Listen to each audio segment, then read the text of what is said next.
Então, pessoal, bom dia. São 7 horas e 57 minutos do dia 10 de março de 2021. Estamos iniciando a nossa aula de orçamento.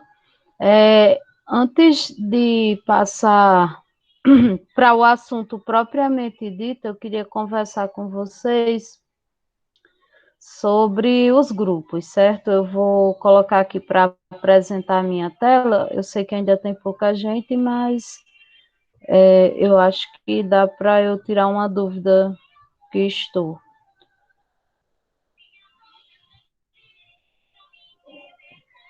Quando vocês estiverem vendo a tela, por favor, confirmem no microfone.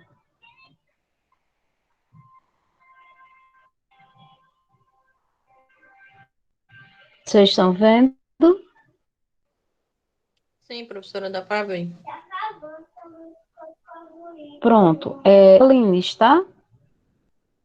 Arthur, Cláudio, Rafael, João Ítalo e Maria Regilene. Alguma dessas pessoas está? Eu estou, professora João Ítalo. João Ítalo, quem é o seu grupo? É o de Pauliana. Eu até conversei com a senhora no WhatsApp. Pauliana, Walter e Thales. Sim. Então, porque eu vou acrescentar seu nome logo aqui, então, tá? Porque o tempo Tá está bom. correndo, daqui a pouco vocês estão com vários trabalhos para fazer e não vai Tá certo. dar tempo fazer sozinho, não. Os outros quatro que eu chamei agora, alguém está? Rafael, Regilene.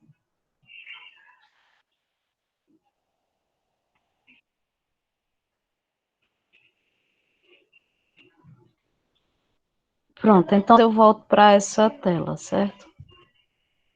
Eu vou parar de apresentar essa tela e vou apresentar agora o slide da aula. Vocês viram que já está no SIGA a aula de hoje. Hoje nós vamos iniciar a conversa sobre os métodos orçamentários, certo? Se quem quiser saber qual livro que eu estou utilizando, é aquele livro Como Preparar Orçamento de Obras, é da editora Pini, o autor é o Aldo Doria Matos, certo? Ele é um livro muito didático, por isso que eu gosto de utilizar bastante ele. Eu estou gravando, certo, com a autorização de vocês, e também depois eu peço autorização para poder publicar o vídeo, para que as pessoas que não vieram possam ter acesso à gravação da aula. Caso alguém tenha alguma coisa contra, por favor, fale. Aí eu queria que falasse no microfone, porque eu não vou conseguir acompanhar o chat agora, certo? Então, nós vamos iniciar. Oi? Alguém? Vocês estão vendo minha tela, não é? Sim. Sim. Pronto. Então, hoje a gente vai falar sobre os graus de orçamento. Eu meio que já introduzi essa conversa na semana passada, sobre a questão do erro, né? Do desvio que você consegue ter do erro quando você faz uma planilha orçamentária. Então, isso acontece por quê? Porque às vezes você esquece de colocar algum serviço, às vezes você esquece de colocar algum material, às vezes você esquece de colocar alguma mão de obra, e tudo isso a gente chama de insumos. Então, tem algumas nomenclaturas que vocês vão precisar se acostumar a partir de agora, certo? Então, índices, insumos, são nomenclaturas que a gente vai falar bastante, e também algumas siglas, como TCU, que é Tribunal de Contas da União, BDI, que é Benefício por Despesa Indireta, certo? Então, vocês precisarão se acostumar, porque na vida profissional de vocês, vocês vão utilizar bastante esses conceitos. E aí, pessoal, sobre os graus de orçamento, certo? Existem 3 graus de orçamento, sendo que, a variar do grau de orçamento, do tipo de orçamento que você utiliza, esse grau de orçamento, ele vai te dar uma certeza maior do valor, e aí eu vou pedir autorização a vocês agora, licença para desligar minha câmera, porque fica melhor na apresentação.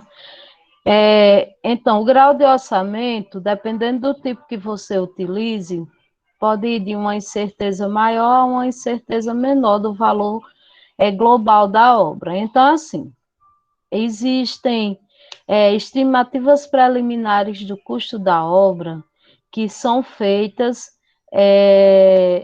para ver a viabilidade técnica e econômica da obra, certo? Então, na disciplina de tecnologia, a gente já falou bastante sobre viabilidade técnica. E agora a gente vai se preocupar, além da viabilidade técnica, com a questão da viabilidade econômica do custo da obra. Então, assim, se a sua construção é uma construção convencional, o que é uma construção convencional? É principalmente aquelas construções que são mais praticadas naquela região. Tipo, aqui na nossa região, como é que a gente constrói? Bastante, pessoal. Por favor, alguém pode me ajudar dizendo como é uma construção convencional aqui na nossa região?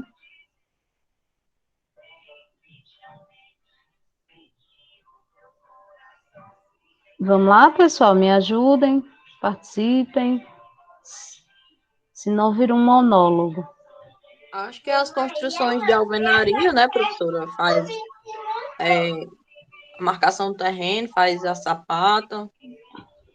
Era mais isso. Pronto, exatamente. Então, uma construção convencional aqui de um projeto relativamente tradicional vai desde a locação da obra, a demarcação do lote, a construção da sapata, aí você parte para a parte de técnicas convencionais que a gente utiliza aqui. Aqui a gente utiliza um material bastante conhecido por vocês, que é aquela pedra marroada, que a gente pode chamar também de pedra rachão e também, dependendo do tamanho, pode ser chamada de pedra de mão.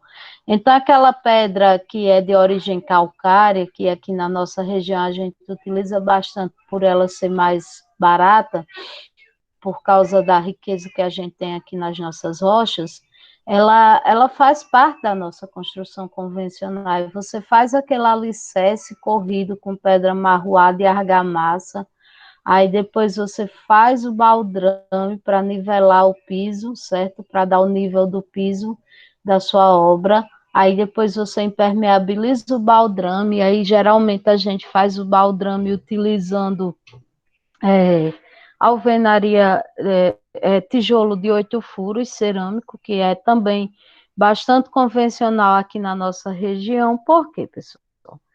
Primeiro, vocês têm que levar em consideração, quando vocês forem indicar uma técnica construtiva para um dono de uma obra, é da disponibilidade do material na região.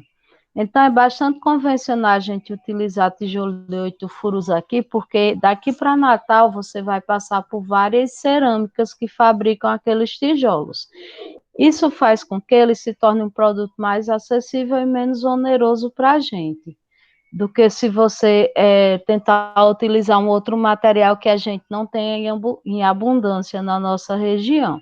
Apesar de que hoje, no nosso contexto nacional, nada está barato, mas agora a gente está falando das técnicas.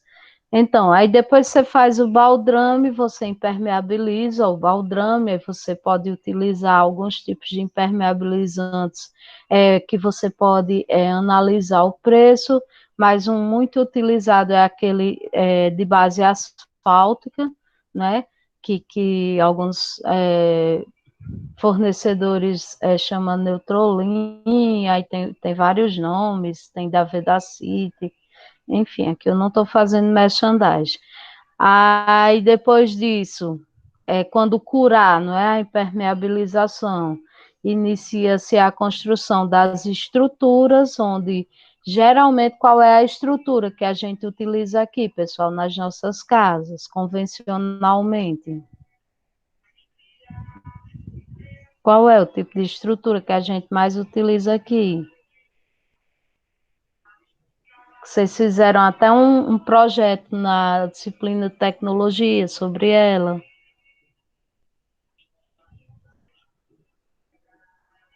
Vamos lá, pessoal, me ajuda. As colunas de ferro, as vigas. Então, você faz estruturas de concreto armado, né? Aí você utiliza aço e concreto, né? Aí depois disso você faz a vedação. Aí para vedação, qual é um material bastante convencional que a gente utiliza também aqui na nossa região para fazer a alvenaria?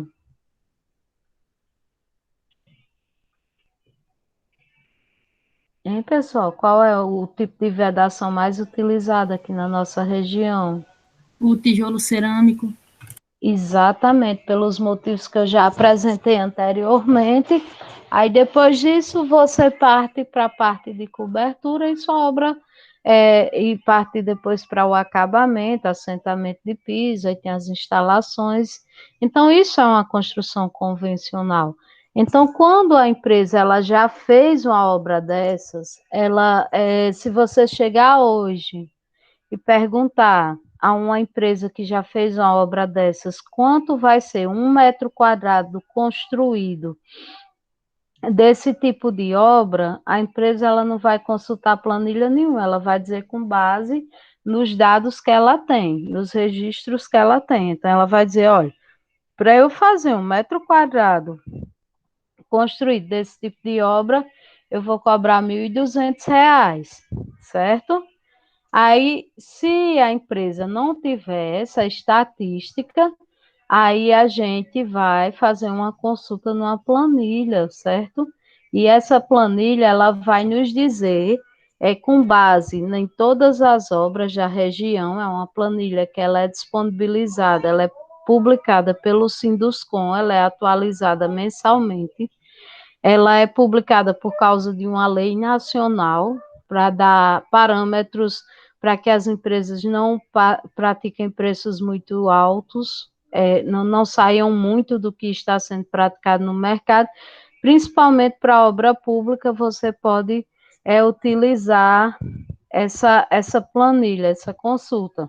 Mas é uma estimativa. O que é uma estimativa? Uma estimativa é uma coisa que não é muito próxima da realidade. Então, quando você fala da estimativa, né, da estimativa preliminar do custo da obra, você pode estar se afastando muito do valor final da obra, depois que começa a executar, a variar, a depender das técnicas que o pessoal que lhe contratou queiram modificar, porque vocês vão ver que uma coisa bastante comum numa obra é o pessoal pedir para fazer modificações no projeto inicial. Por isso, pessoal, que uma outra coisa que vocês precisam se familiarizar e que acredito que vocês já saibam, é com a palavra as-built. O as-built é o conjunto de projetos e normas e técnicas que foram executadas durante a obra, conforme foi executada, porque vocês vão ver que o as-built, ele era para ser basicamente igual ao projeto executivo, mas vocês vão ver que no final não é, porque o projeto executivo sofrerá variações no decorrer da obra, né?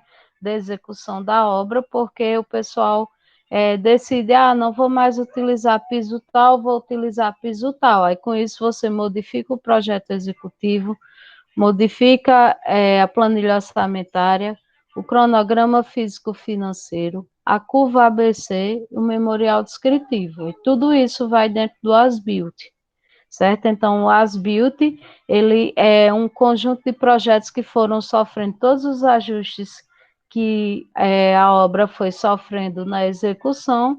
Então, ele pode ser bastante diferente do projeto executivo. Aí, essa estimativa preliminar de custo aqui, que é esse levantamento inicial que você faz, que pode ser baseado em dados pré-existentes na empresa, ou pode ser baseado em planilhas orçamentárias publicadas pelo Sinduscom, certo? Que é o Sindicato da Construção Civil, pode dar um erro de até 40%. Então, assim, você pode chegar e uma pessoa chegar para você e perguntar: para eu construir essa minha casa aqui, eu vou gastar quanto? Você pode chegar e dizer: o senhor vai gastar 100 mil reais. E aí, no final da obra, por causa dos motivos que acabei de falar, a casa chegar a um custo de 140 mil reais. Então, é possível, sim, quando você utiliza a estimativa preliminar de custo da obra, dá um erro bem grande. Um outro motivo é também alguma coisa que você não conhecia, que estava implícito na obra, que para você executar, você precisa ter que vencer aquela etapa, tipo, eu tinha previsto fundação rasa. Para fazer a fundação, eu previ escavação manual de valas ou escavação mecanizada. E quando chegou lá, tinha rochas. Aí, para eu edificar sobre as rochas, não é? Se tem uma sapata num local onde tem uma rocha, eu preciso explodir a rocha para eu poder edificar sobre a rocha. Aí, o que é que acontece? Com isso, a técnica, por exemplo, de explosão, ela é bem superior o valor à técnica de escavação, seja ela manual ou mecanizada. Então, assim, é uma técnica diferente do que você tinha previsto inicialmente. Por esse motivo, vai dar uma diferença no preço final da sua obra, certo? Do que você tinha previsto na sua planilha orçamentária ou na sua estimativa preliminar de custos. Então, o que são as edificações mais convencionais que você pode utilizar a estimativa preliminar de custo? Edifício residencial, casa popular, adutora de água, linha de distribuição de energia elétrica. Aí, pessoal, vocês vão ver que, por exemplo, órgãos como a CAERN é a Companhia de Águas e Esgotos do Rio Grande do Norte. Quem morar em outro estado vai ser outro nome. COSERN, DENIT, eles têm as suas próprias planilhas orçamentárias, então eles têm as suas próprias estimativas preliminares do custo da obra. Você não vai consultar CEINFRA e SINAP quando você for fazer uma obra da CAERN. Você vai consultar a planilha da CAERN para poder compor o seu orçamento. Quando você for fazer uma obra da COSERN, COELS e ENEL, você vai consultar a planilha dessa concessionária. Quando você for fazer uma obra de estradas, por exemplo, para o DENIT, aí você vai consultar a planilha do DENIT. Professora, mas é uma obra de estradas, mas não é para o DENIT. Mesmo assim, se for pública, é importante que você se embase nos preços que estão publicados nos órgãos oficiais, certo? Aí, pessoal, quando o projeto ele não é muito convencional, que era o que a gente estava dizendo até agora, é bastante complicado você utilizar aquela técnica de orçamento preliminar do custo da obra, se basear numa experiência anterior. Por quê? Porque quando o projeto ele não é convencional, como a indústria sem precedentes, ou uma ponta de design inovador, ou por exemplo, vocês vão ver que hoje é bastante comum, e aí tem a turma de arquitetura aqui comigo, é bastante comum vocês fazerem projetos onde reveste as suítes, fazem suítes gigantes com banheira de hidromassagem, aí faz a vedação entre o quarto, a divisória entre o quarto e a suíte de vidro, aí tem que ser um vidro temperado no mínimo, aí reveste toda ou com revestimento calicata, ou com a própria pedra natural calicata, o granito calicata, e esse granito, tanto o granito quanto o revestimento, ele é algo em torno de R$ 250 um metro quadrado. Aí vocês vão ver que isso aí sai do convencional.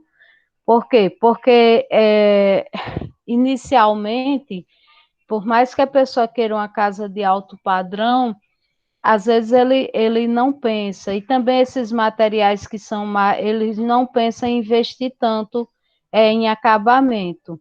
E também esses materiais que são mais específicos, que não são muito comuns, como é o granito calcata, como é aquele granito sintético, que é o silistone,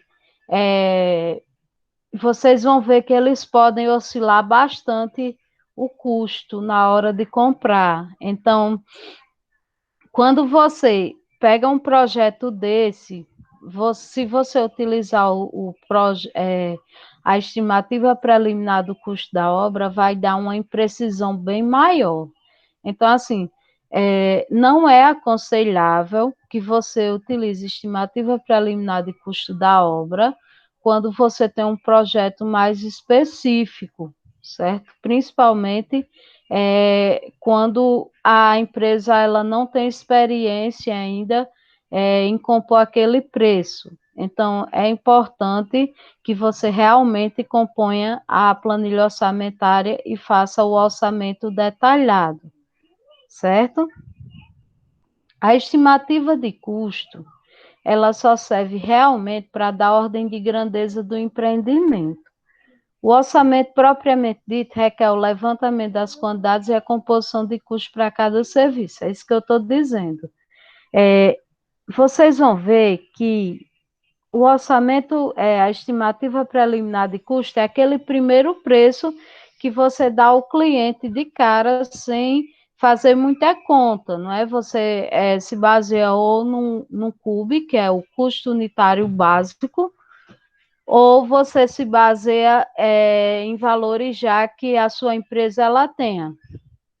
Mas vocês vão ver que para partir para a execução da obra propriamente dita, é importante que vocês utilizem o orçamento detalhado ou sintético. No orçamento detalhado ou sintético, você vai dizer todos os parafusos, todos os pregos, todos os quilos de arame, todos os metros de madeira, tudo que você vai utilizar na sua obra. Então, agora há pouco eu estava pedindo que vocês me ajudassem a fazer um levantamento das etapas de um serviço convencional na nossa região, para uma construção padrão de uma casa, por exemplo.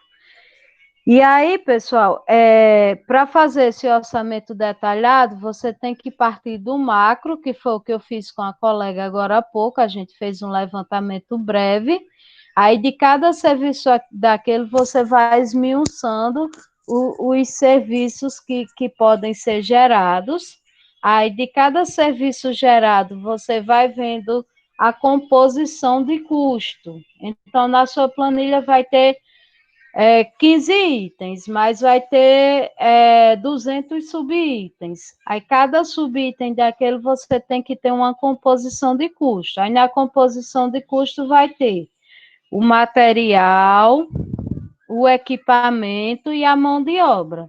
Aí, isso aí que vai dar origem ao nosso orçamento detalhado ou sintético. Esse orçamento detalhado ou sintético, ele é o mais preciso, é aquela planilha orçamentária que você vai ver nos projetos, acompanhando os projetos, quando você faz uma licitação, ou quando você faz um orçamento para o cliente. Esse orçamento é perfeito? Não, pelos mesmos motivos que eu falei até agora, ele pode dar um erro também. Veja bem, pessoal, para órgão público, esse orçamento detalhado é admissível até 25% não é de erro, é de diferença do preço, sendo que o Tribunal de Contas, ele permite até 12% De erro da planilha, professora, eu errei porque eu esqueci de colocar o tijolo para fazer a alvenaria. A alvenaria era de tijolo e eu esqueci de colocar o tijolo na composição. Se o seu tijolo der até 12% do valor global da obra, beleza, você pede um aditivo, aí manda para o fiscal da obra, o fiscal da obra manda para o procurador avalia, vê que está na margem permitida pelo Tribunal de Contas e permite o aditivo de valor.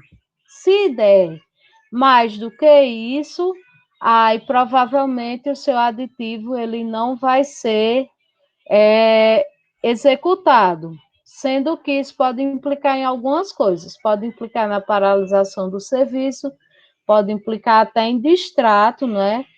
E também pode implicar em ter que licitar novamente a obra, certo? Você perder o direito de executar a obra, porque como é que você vai executar a alvenaria de vedação sem ter o tijolo, né? Então, é muito importante que você observe bem a composição de cada serviço que vai ser executado na obra, na hora que você está fazendo o seu orçamento detalhado ou sintético. O que é muito comum de se acontecer é que, às vezes, a composição não atende a técnica executiva que você resolveu adotar. Aí, o que é que você faz? Você faz um ajuste na composição. É possível? É possível. É legal? É legal.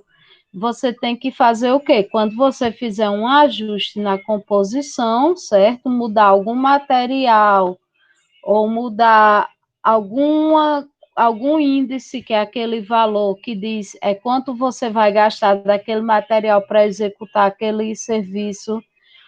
Aí você coloca lá na planilha orçamentária o serviço, o código da planilha que você pegou, seja ela SINAP ou CEINFRA, e coloca no campo observação, ajustado pelo calculista, ajustado pelo engenheiro, ajustado pelo órgão, certo? Então, você coloca que aquele serviço, ele não vai estar, a composição dele não vai estar conforme o código que está descrito ali. Pode ser que tenha sofrido alguma alteração, certo?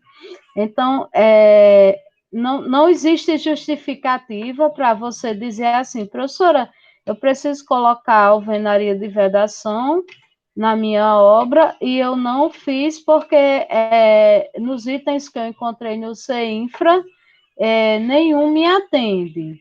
Isso não é justificativo, porque o mercado existe para isso, para você fazer a sua própria composição, que você é capaz de fazer. Vocês vão sair daqui sendo capazes, aliás, agora mesmo vocês já são capazes de fazer, e pesquisar o valor no mercado e fazer alterações nas composições dos custos da obra, certo? Até aqui, pessoal, antes de eu falar dos 3 tipos de orçamento, vocês têm alguma pergunta?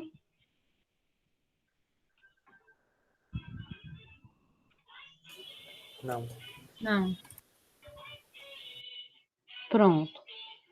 Então, vamos prosseguir, certo? Então, você tem 3 tipos de orçamento que você pode trabalhar, sendo que vai dar um grau de imprecisão do maior para o menor, certo? Então, assim, a estimativa de custo, que era o que a gente falou inicialmente, que é uma avaliação expedita com base nos custos históricos e comparação de projetos similares, dá uma ideia aproximada da ordem de grandeza do custo do empreendimento.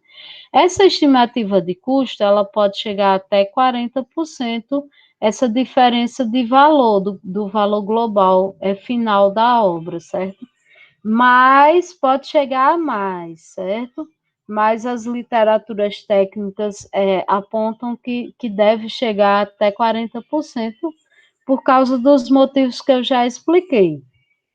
Depois da estimativa de custo, tem o orçamento preliminar, que é um orçamento mais detalhado que a estimativa de custo, onde você faz um levantamento de quantidades e requer a pesquisa de preço dos principais insumos e serviços.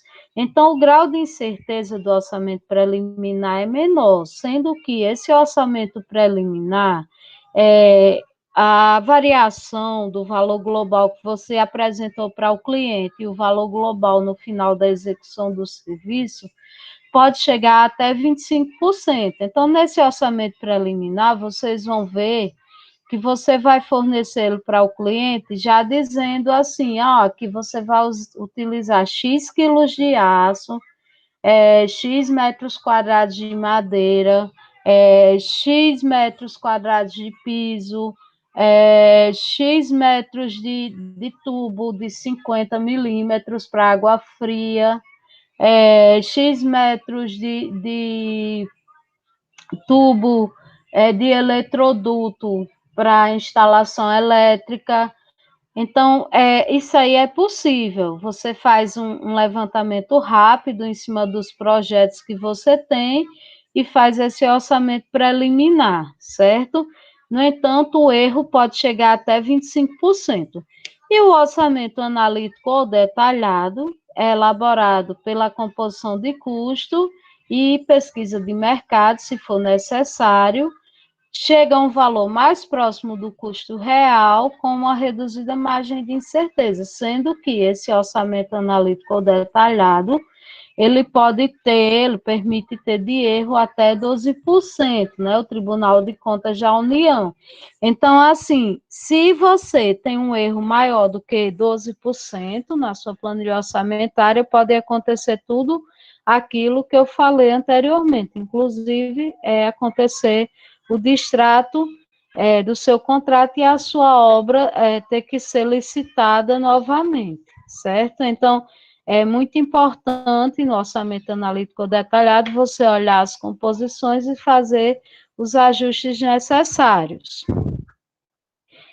Agora eu vou iniciar o trabalho de hoje, que vai ser no método da estimativa de custos, que é o primeiro tipo de orçamento, certo? Antes de iniciar essa estimativa de custos, eu queria perguntar novamente, vocês têm alguma coisa a acrescentar, alguma coisa que vocês queiram saber sobre o que eu falei até aqui, sendo que cada método desse a gente vai estudar detalhadamente no decorrer do curso. Quando a senhora fala sobre as obras públicas, é só federal ou qualquer obra pública? Qualquer obra pública, mas a federal, por exemplo, ela é fiscalizada pelo TCU, certo, Pablo? A obra municipal, ela é fiscalizada pelo Tribunal de Contas do município, certo? A estadual, ela é fiscalizada pelo Tribunal de Contas do Estado, sendo que as leis federais, elas são as leis do TCU. Aí, se você vai estar participando de uma licitação municipal, é importante que você observe as leis municipais, qual margem de erro pode ter no orçamento,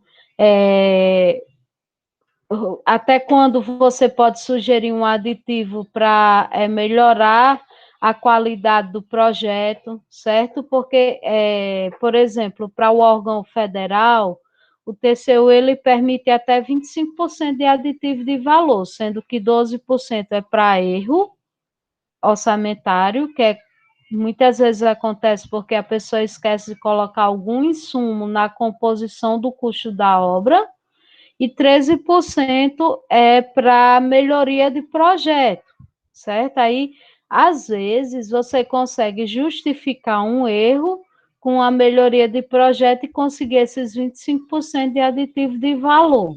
Eu vou dar um exemplo que eu vivi na prática. Na UFESA de Angicos, tem uma obra que a gente executou lá que chama-se Memorial Paulo Freire. E aquela obra, ela deu muito problema na questão da estrutura. Então, assim, o que aconteceu? A laje dela estava no seu estado limite de serviço. Então, toda vida que, depois que a laje foi executada, toda vida que algum trabalhador precisava subir na laje, que lá ia ser uma biblioteca no piso superior, toda vida que alguém subia, a laje vibrava. Então, por esse motivo, a gente precisou fazer o quê? Um reforço estrutural na laje. Só que alguns itens já tinham sido aditivados e a gente não tinha mais margem para pedir aditivo de valor por erro de projeto. Então, aliado ao reforço estrutural da laje, a gente colocou um material para fazer, para melhorar as condições de conforto acústico do ambiente inferior, porque o ambiente inferior era um auditório. Então, a gente utilizou um concreto, né, que colocou um material que serviu como isolante acústico. Então, aí a gente conseguiu fazer o reforço estrutural e conseguiu o aditivo para fazer o reforço estrutural e fez essa melhoria na nossa edificação. Aí, sendo assim, a gente conseguiu chegar até os 25%. Mas, geralmente, o que é correto é você observar quantos por cento existe para ser aditivado de erro de planilha, não é? E respeitar aquele aditivo, a não ser que você tenha uma justificativa técnica como esta que eu acabei de apresentar. Você entendeu, Pablo? Entendi. Obrigado. Por nada. Alguém mais, pessoal?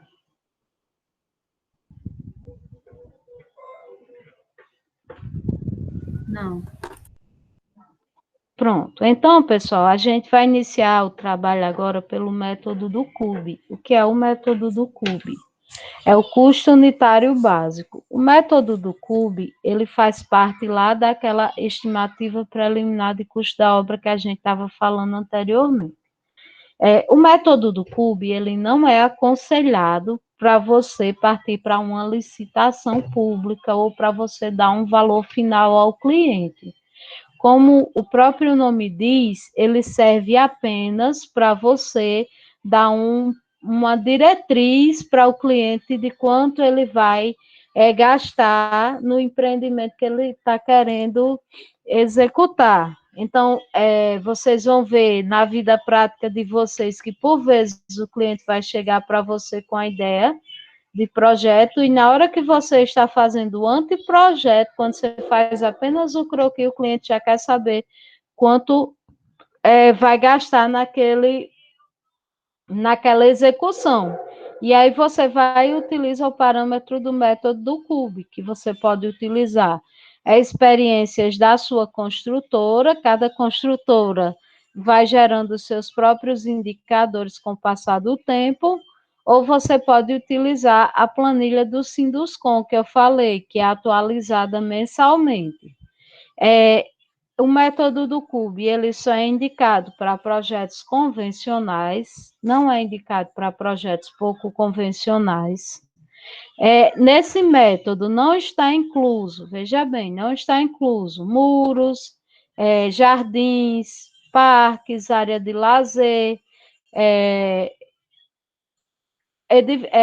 fundações especiais, porque nada, uma fachada que seja pouco convencional, por exemplo, uma fachada toda de vidro anti-impacto, nada disso está incluso no método do CUB. Então, você não tem como dar parâmetro para uma edificação que tenha qualquer desses itens que eu falei pelo método do CUB, certo? O método do CUB é apenas para obras mais convencionais, certo? E já já a gente vai conhecendo quais são as obras que você pode utilizar essa estimativa de custos.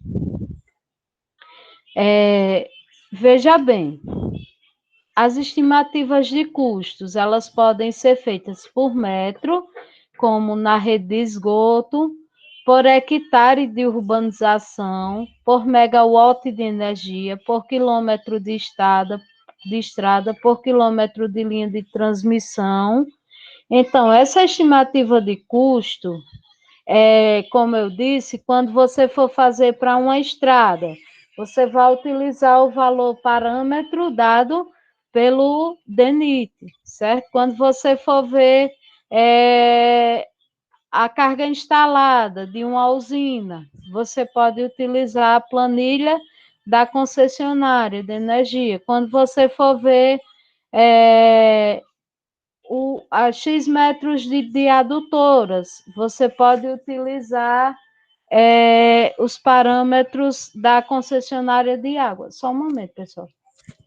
Isabel, dá aqui para amanhã baixar. Está muito alto. Está atrapalhando aqui.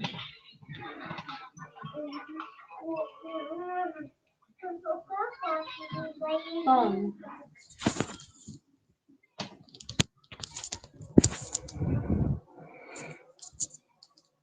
Então, pessoal, esses são alguns projetos que vocês podem utilizar a estimativa de custo ou o método do CUB. Veja bem, o método do CUB, ele surgiu a partir da necessidade vinda da Lei 4.591 de 1964, que atribuiu à ABNT a tarefa de padronizar os critérios para cálculo de custo unitário da construção, execução de orçamento e avaliação global da obra. E, a partir desta lei, surgiu uma norma. Quando uma norma ela é amparada por uma lei, ela tem força de lei. Essa norma é a norma NBR 12.721 da ABNT, certo? Ela define os critérios de coletas de cálculo, insumos representativos e os seus pesos de acordo com os padrões de construção. Aí vocês vão ver, pessoal, uma outra coisa que vocês têm que levar em consideração na hora de fazer uma estimativa preliminar de custo é o padrão de construção, certo? O padrão, ele pode ser popular, baixo, normal e alto. E agora o que está bastante em alta também são as habitações de interesse social. Essas habitações de interesse social, elas entram no padrão popular, lá na planilha do CUB. Então, o que acontece que faz com que essa estimativa preliminar de custo se desvie do padrão que você deu para o seu cliente é o próprio cliente na execução do serviço. Por exemplo, você foi contratado para executar um projeto no interior do Rio Grande do Norte, onde inicialmente você fez uma estimativa preliminar de custo para um padrão normal. Um padrão normal é o quê, pessoal? Um padrão normal é aquela casa onde as portas e janelas são de madeira compensada, não são de madeira de lei, ou não são de vidros, ou pode ser de vidro, mas é de vidro temperado e alumínio, daquele alumínio prateado, aquele é mais comum, que é mais barato, certo? Alumínio. Aí não é de alumínio branco, por exemplo, mas aí quando você inicia a execução da obra, o cliente chega para você e diz, não, eu quero colocar todas as esquadrias da minha casa de IP. Veja, você fez um orçamento ou você fez uma estimativa de custo para utilizar madeira laminada. O cliente modificou a esquadria para utilizar uma madeira de lei, que é raríssima e que é caríssima. Então, aí, a sua estimativa de custo foi por água abaixo. Esqueça aqueles 40% que eu disse, porque o custo da obra vai ser muito mais elevado do que os 40% a mais que você tinha previsto, do valor que você tinha previsto inicialmente. Então, é importante que quando você faça uma estimativa de custo, certo? O cliente, ele siga os padrões daquela estimativa de custo, certo? O cliente Você pode fazer uma estimativa de custo para um primeiro andar? Pode, mas de repente o cliente decidiu que vai fazer a varanda do primeiro andar e o guarda-corpo da escada com alumínio branco e vidro telado. Então, só aí a sua estimativa de custo foi embora, certo? Só nesse material de acabamento aí. Porque você não tem como colocar um material mais nobre quando você considerar um padrão normal. Agora sim, se você fizer uma estimativa de custo para um padrão alto, aí tudo bem. No entanto, veja bem, se tiver qualquer um item fora do previsto da obra, por exemplo, se pegar uma fundação especial, porque às vezes acontece, você chega para fazer a escavação da fundação no terreno e encontra algum local que precisa fazer estaca, fazer uma fundação utilizando estaca. Aí essa fundação especial, ela já vai fazer com que a sua estimativa preliminar do custo da obra seja diferente do convencional, certo? Até aqui tudo bem? Tá, tudo bem. Pronto. Então, pessoal, o CUB, ele representa o custo da construção por metro quadrado de cada um dos padrões do imóvel estabelecido. Só para a gente trabalhar aqui na nossa aula de hoje, alguém poderia me dizer um exemplo de um imóvel? Aí eu vou anotar aqui, porque todas as perguntas que eu fizer vai ser em cima desse exemplo.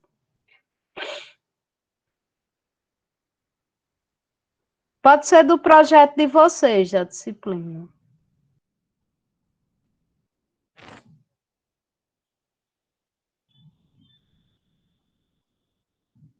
Algum voluntário, pessoal?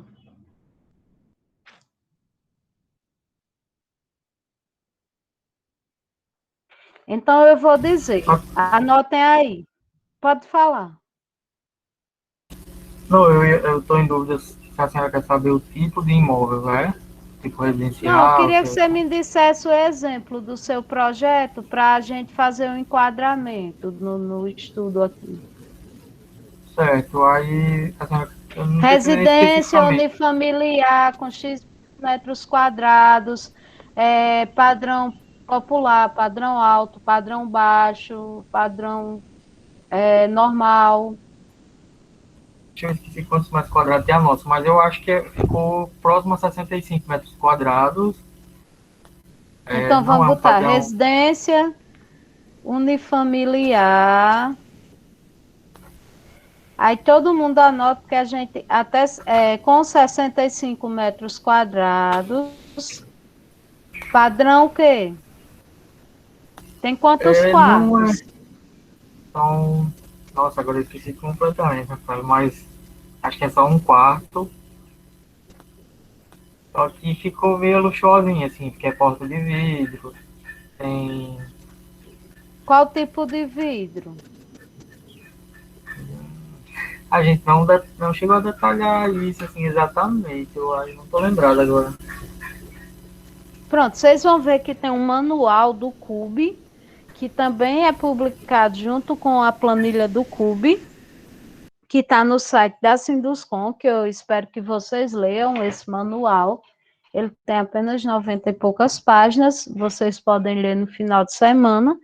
Esse manual ele vai lhe ajudar a definir qual é o padrão da sua residência, de acordo com o material de acabamento. Às vezes, simplesmente, você tem uma porta de vidro, se for um vidro temperado, por exemplo, não vai fazer com que a sua edificação saia do padrão normal. Veja bem, pessoal, uma edificação que tem apenas um quarto, eu não posso identificá-la como padrão alto, certo? Aí eu não, realmente vocês vão ver que lá no manual do CUB vai dizer que uma edificação que tem um quarto vai estar entre padrão popular e padrão normal. mesmo que você resolva colocar uma porta de vidro na sua casa. Então, eu vou identificar aqui a sua edificação com padrão normal, tá certo? Porque você disse que tem os materiais bons, não é, de acabamento? Ela tá simplesinha porque a gente adequou ao projeto para ficar mais simples, mas o material em si foi que ficou melhorzinho. Pronto.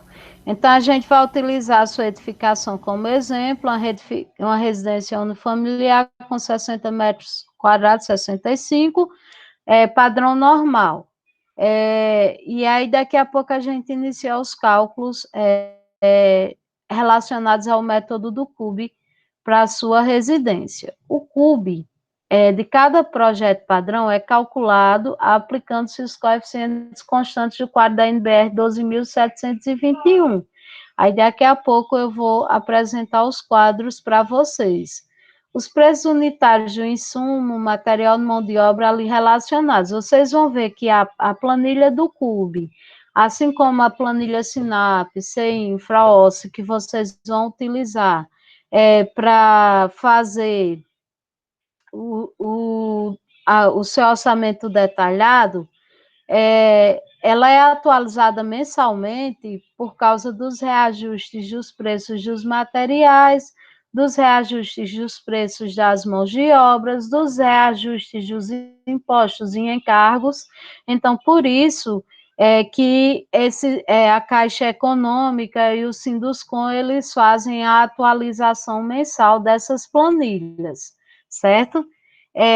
Esses preços são resultantes de pesquisa mensal feita pelos sindicatos, que são chamados de Sinduscon, na maioria dos estados, junto ao expressivo número de construtoras, que mensalmente informam os valores praticados. Pessoal, veja bem, quando vocês estiverem trabalhando na obra, a primeira coisa que vocês precisam fazer é baixar o acordo, certo, coletivo, que o Sinduscon fez para o seu estado, para a sua localidade. Então, porque no acordo coletivo, ele vai dizer exatamente como é que você vai ter que gerir a sua obra no decorrer do tempo dentro daquele estado. Então, ele vai lhe dizer assim, ó, você tem que dar 2 fardas a cada 6 meses ao trabalhador da construção civil. Você tem que dar vale transportes, vale alimentação, sendo que o vale alimentação pode ser substituído por uma cesta básica no final do mês. Então, esse acordo coletivo, ele leva em consideração os custos da obra, certo? Na obra, né, apesar de serem custos indiretos, o que reflete diretamente nesse valor aqui do CUB, que já já vocês vão pesquisar. Quanto à mão de obra, é aplicado um percentual correspondente aos encargos trabalhistas e previdenciários decorrente da legislação própria e da Convenção Coletiva de Trabalho. Aula passada, a gente falou bastante sobre esses encargos trabalhistas, que também variam, que é importante que quando você vai fazer, colocar na sua planilha de orçamento detalhado a mão de obra, você faça essa consulta dos encargos, para você aplicar a quantidade de encargos incidentes correta sobre a sua mão de obra, e vocês vão ver que essa planilha de encargos, ela também é atualizada mensalmente. Então, assim, o CUB, ele também considera essa questão dos encargos incidentes sobre a mão de obra. Dessa forma, o CUB é o resultado da mediana de cada insumo representativo coletado junto às construtoras, multiplicada pelo peso que é atribuído. Veja bem, pessoal, o CUB, ele é muito bom, é um parâmetro muito bom quando você tem uma edificação com padrão bem definido. Por exemplo, você vai construir um conjunto habitacional de interesse social da Caixa Econômica Federal. Então, você já vai sabendo que o padrão da edificação, ela é Habitacional ou comercial? Um conjunto habitacional. É habitacional ou comercial? Habitacional, né? Habitacional. Aí, número de pavimentos. Se o conjunto habitacional for aqueles prédios que o governo está construindo agora, que é até 4 pavimentos, você vai considerar o quê como número de pavimentos aqui? 1, 4, 8, 12 ou 16? O 4, né? 4. Até 4 pavimentos, você vai considerar 4. Se fosse 2, você ia considerar 4 também, certo?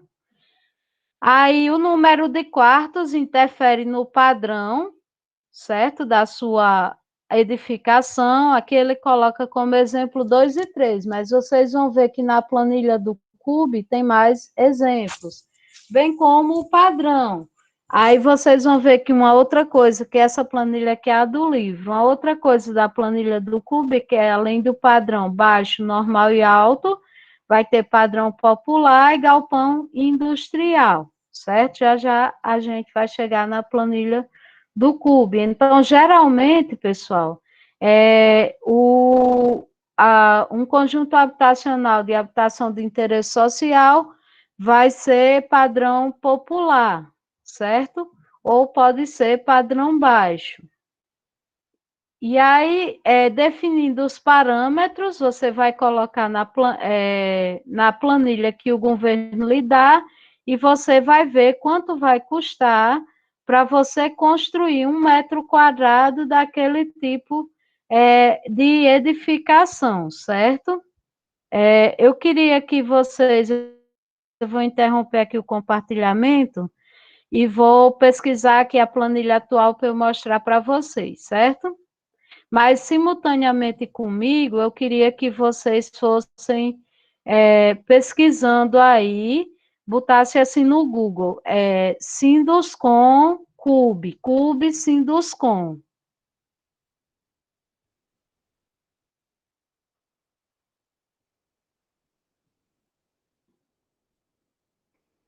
Deixa eu colocar aqui. CUB Sinduscon. Alguém encontrou? Aí bote o estado, RN, certo?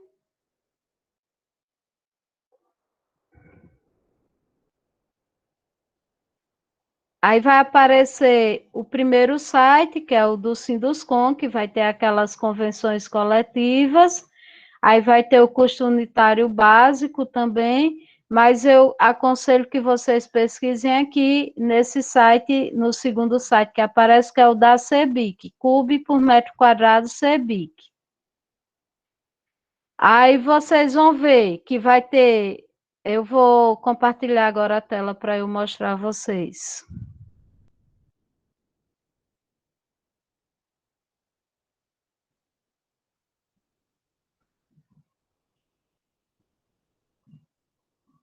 Estão vendo a minha tela? Está carregando. Pronto. Pronto. Aqui é o CUB do CEBIC. O CEBIC faz o quê? Ele pega os valores lá coletados pelo Sinduscon e atualiza e joga numa planilha para que a gente possa pesquisar quanto é que está custando 1 metro quadrado construído de uma obra no nosso estado. Aí vocês vão ver que aqui na página tem o download da cartilha do custo unitário básico, que vocês vão precisar ler, certo? Vai ter a lei que ampara o método do CUB e vai ter o relatório do CUB de cada estado. Aí vai ter os projetos padrão que podem ser utilizados. Aí vocês vão pesquisar aqui, CUB metro quadrado.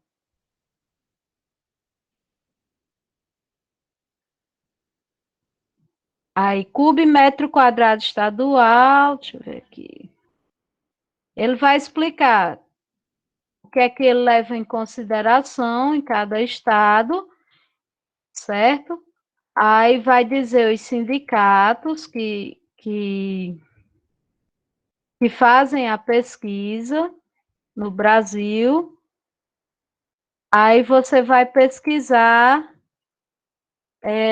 quanto está custando o CUB em cada estado. O CUB é quanto custa 1 metro quadrado construído em cada local. Aí aqui, pessoal, a gente vai pesquisar pelo nosso estado. Vocês todos estão no Rio Grande do Norte ou alguém está fora? Para a gente fazer um parâmetro. Estou no Ceará. Ceará, alguém mais? Paraíba. Então, a gente vai fazer um parâmetro entre RN e Ceará. Tem algum outro estado aqui presente? Paraíba também. Paraíba. Outro, Rio de Janeiro. Semestre passado eu tinha aluno do Piauí. Do Rio de Janeiro eu já tive aluno na UFES do Brasil todo. Então, aqui você vai selecionar o estado. Eu vou começar pelo Rio Grande do Norte, certo? Aí, selecionou o estado, aí você vai ver qual é o mês de referência. Você pega o último mês que foi publicado. Aqui tem todos esses meses, que mês a gente está? Março, né? Vamos ver se já foi publicado, de março de 2021. Aí aqui você escolhe se você quer o CUB com desoneração ou sem desoneração. Eu escolho qual, pessoal? Com. Não, sem. Com é apenas Sem se tiver no governo. desoneração. Por quê? Porque no meu edital não diz que eu estou oferecendo o incentivo da desoneração no custo da obra. Quem pode oferecer esse incentivo é apenas o governo, como você muito bem ressaltou, e esse incentivo reflete diretamente sobre um imposto chamado INSS, que eu falei na aula passada e mostrei na planilha, e esse imposto, ele é 20% do valor dos encargos que são incidentes sobre a mão de obra, certo? Então, pessoal, por este motivo, eu escolho a planilha sem desoneração, tá certo? Para vocês entenderem melhor, a planilha sem desoneração é mais cara. Por quê? Porque a gente não vai pagar o INSS. A planilha com desoneração é mais barata. Por quê? Porque quem trabalha com desoneração não paga o imposto chamado INSS, certo? Aí aqui ela ainda dá uma opção, sem variação ou com variação percentual. Aí, como a gente não tem nenhum indicador de nenhum edital dizendo que vai ter variação percentual, a gente vai colocar sem variação percentual. Eu vou colocar aqui gerar relatório em PDF, apesar de que eu acho que não vai ser gerado, porque eu acho que o CUB de março ainda não foi atualizado, mas eu vou tentar, certo? Ó.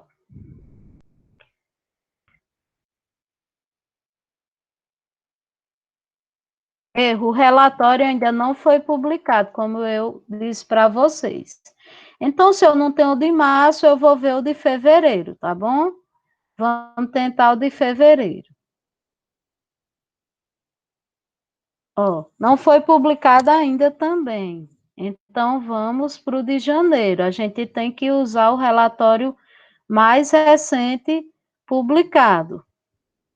O correto seria a cada início de mês, né, ser atualizado o relatório por aqueles motivos que eu falei para vocês. Mas, infelizmente, não foi atualizado o relatório. Mas o de janeiro, vocês viram que já foi gerado, eu estou baixando aqui para mostrar a vocês, certo?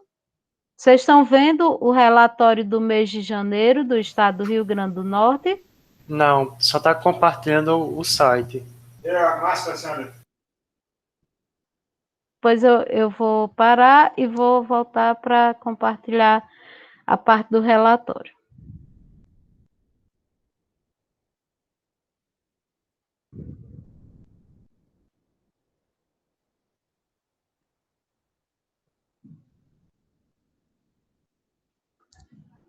E agora?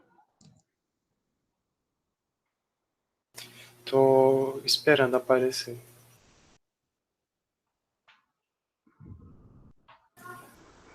Pronto. Pronto. Então, pessoal, a gente viu que no Rio Grande do Norte, o Sinduscom, o relatório mais recente publicado foi o de janeiro. Então, é o que a gente vai utilizar para o nosso estudo. Aí aqui ele fala da lei que ampara o método do CUB. E aqui ele diz que, na formação desses custos, não foram considerados os seguintes itens que devem ser levados em conta na determinação do metro quadrado da construção, de acordo com o estabelecido. O que é que ele não levou em consideração? Fundações, submuramentos, paredes de diafragma, tirantes, rebaixamento do lençol freático, elevadores, equipamento de instalação, tais como fogão, aquecedor, bomba de recalque, incineração, ar-condicionado, calefação, ventilação e exaustão, playground, quando não classificado como área construída, obras e serviços complementar como urbanização, recreação, piscina, campo de esporte, ajardinamento, instalação e regulamentação de condomínio e outros serviços que devem ser discriminados, como impostos, taxas e emolumentos cartoriais, projetos arquitetônicos, projeto estrutural, projeto de instalação, projeto especial, remuneração do construtor e remuneração do incorporador.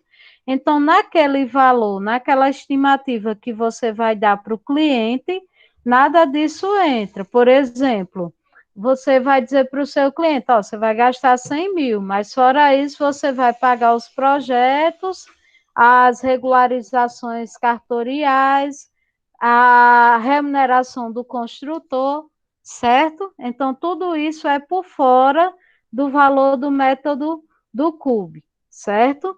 Aí depois ele vai e divide as edificações em padrões. Aí tem projeto padrão residencial e ele faz as subdivisões.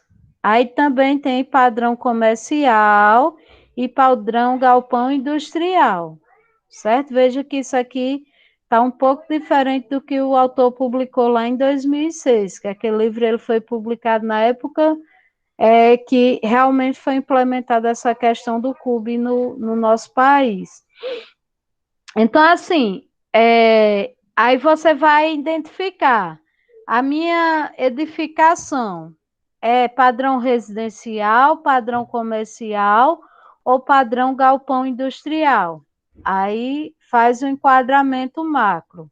Aí depois disso você vai fazer o enquadramento mínimo. Qual o padrão? Padrão baixo, padrão normal ou padrão alto? Aí padrão comercial, padrão normal ou padrão alto?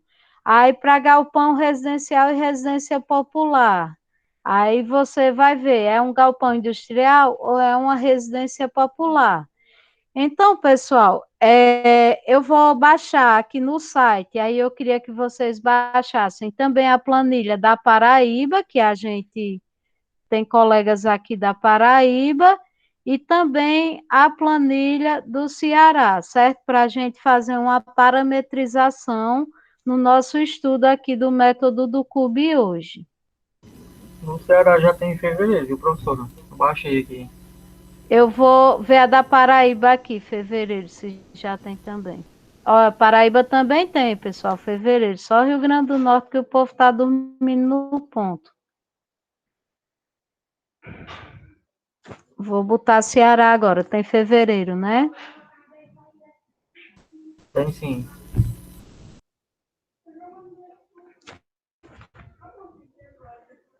Aqueles mesmos parâmetros, viu? Sem desoneração, por aqueles motivos que a gente falou anteriormente. Não, deixa eu ver, fevereiro.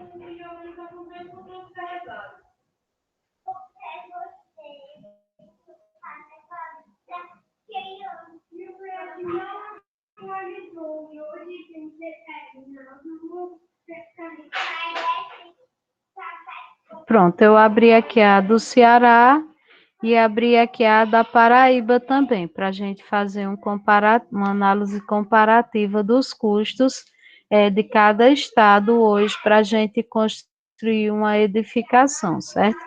Agora, pessoal, antes da gente iniciar esse estudo, eu vou pedir 15 minutos de intervalo, às 9h30 a gente volta. Aí eu vou interromper a gravação para a gente voltar a gravar na hora que voltar a aula, tá bom?